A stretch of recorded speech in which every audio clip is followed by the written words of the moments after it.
Welcome to the Secret Sauce of Outsourcing podcast that's dedicated to making you better at working with OFS, online Filipino specialists.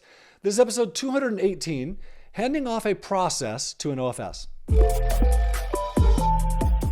So in this episode, I want to talk about how I typically hand off a process, whether it's a simple process or a complicated process. In this case, it's a complicated process. How I typically hand something off to someone.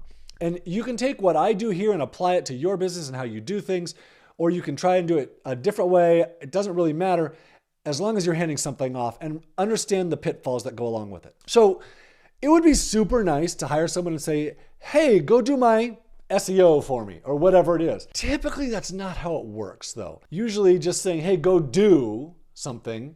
You're an expert, go do this, isn't going to work super well. They're scared of doing it wrong. They're scared that you're not going to be happy with the work that they do. There's all kinds of pitfalls with that. So here's typically what I'll do.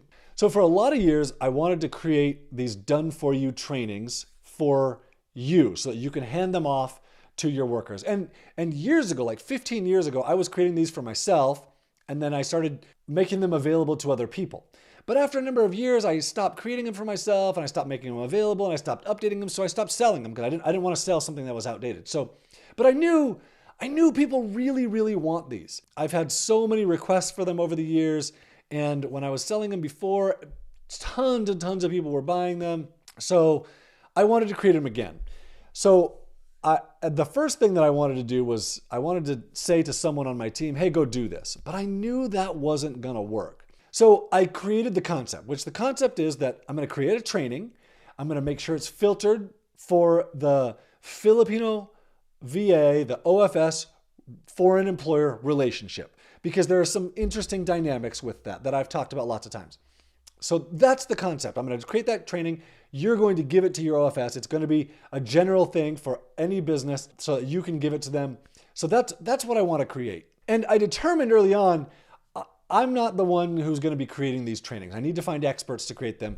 Number one, I don't have the knowledge in all of these different areas to create these trainings. Number two, I just don't have the mental capacity to be creating trainings in addition to whatever else I'm doing. So at first, I just tried explaining this process that I had invented in my mind to one of my OFS. Nothing happened. We didn't get anything done. So I tried adding a different person. I was like, oh, maybe you're just not the right person to do this. So I added another person to it. Again, nothing happened. Which is not to say that they didn't do anything. They tried it and it just didn't work. And I had given them, a good idea of how to make this work, I thought. And what I told them to do, it just didn't work. And so nothing was happening, but I didn't understand where it was failing. So at this point, I've done enough of this to recognize, okay, I have to be involved here in the beginning to figure this out. And so I went to Onlinejobs.ph. I created the job posts for hiring people to create training about SEO or paid ads marketing, Facebook marketing, or like Pinterest marketing, or how to create content. I created a bunch of different jobs and posted them and put them out there. And I got applicants of people who were willing to create training about these different subjects, people who were really good at it. And I started interviewing them and I realized, oh yeah, my job post just isn't right. So I went back and I modified my job post and I got much, much better qualified applicants this time. So I started interviewing them and I hired someone for a couple different things. And then I started getting training back from them and it was really terrible. And so I went back to them and was like, okay, well, now I have a better framework for this. I understand, I see what you've done, which is someone who doesn't work for me that is just now creating something for me. And so I went back to them and I created a structure around it. Now, none of this is to say that someone on my team couldn't have done this. It just would have been really difficult for them because they're trying to create it to my standards, but I don't know how to do that. I don't know how to create it to my standards because I haven't done it. And they don't know how to create it to my standards. They don't know what my standards really are. They don't know how to do this. So I understand, and I've done this enough times over the years that I needed to be involved. So I went through the entire process a couple times. I got a couple of these trainings done.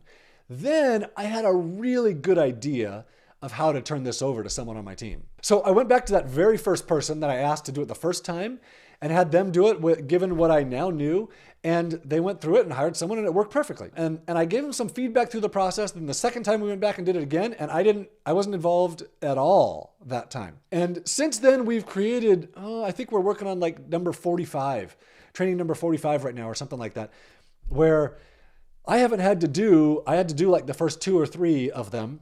And then I had to work through numbers 4 and 5 a little bit, and then nothing else again, because I was willing to work through that initial process with them. So now when we create these trainings, it's my OFS who posts the job, who interviews the candidates, who asks for their outlines, who watches over their training. She picks the best person. She makes sure that they know what they're doing. She makes sure the training is correct for the OFS foreign employer relationship so that they don't disappear on you. There's all kinds of stuff going on there that they're capable of doing. It just took me to be involved a little bit. So the point of telling this whole thing is OFS aren't magic. Like getting something off of your plate isn't magic. It's not just like snap your fingers and it's done. It's a process. And it's a process for me still, the first time I did this was 2005. And it's still a process for me in different areas of my business. Sometimes though, it's like, oh yeah, I'm just gonna create this screen capture training and hey, here's what I think I want you to do, but you can figure out this on your own and go do it. I don't really care. And sometimes it's super simple like that. But other times it just takes a lot more work.